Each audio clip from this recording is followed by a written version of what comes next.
নমস্কার বন্ধুরা, রকমারি উইথ সোমার পক্ষ থেকে জানাই সকলকে স্বাগত।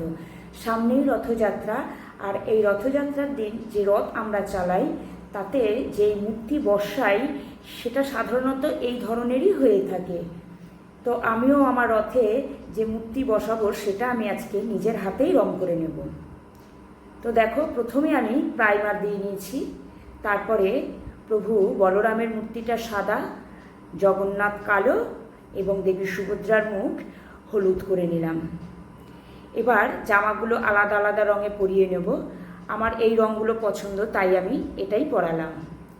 আর এই যে মাটির মূর্তিটা দেখছো, এটাও কিন্তু আমি নিজের হাতেই তৈরি করেছি।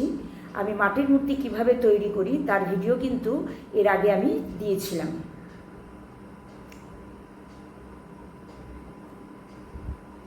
এবার আমি সাদা রং দিয়ে প্রভু জগন্নাথের চোখটা বানিয়ে নেব।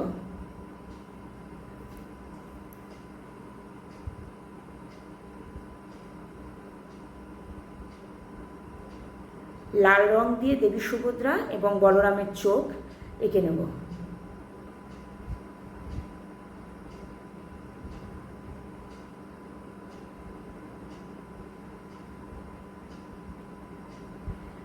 আমি যে মূর্তিগুলো বাড়িতে বসিয়ে পুজো করি, দেবীর মূর্তি, সেগুলো সাধারণত আমি নিজের হাতে রং করে নিই।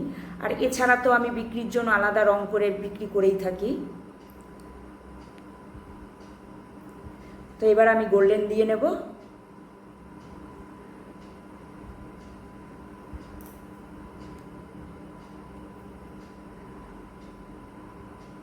সমস্ত গয়নাগুলো পরানো হয়ে গেল।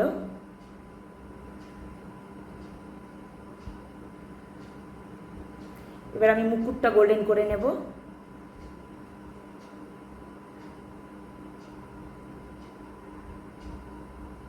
সকলকে রথের আগাম শুভেচ্ছা রইল। দেখো, তৈরি হয়ে গেছে আমার জগন্নাথ, বলরাম এবং দেবী সুভদ্রার মূর্তি রং করা। সকলকে ধন্যবাদ।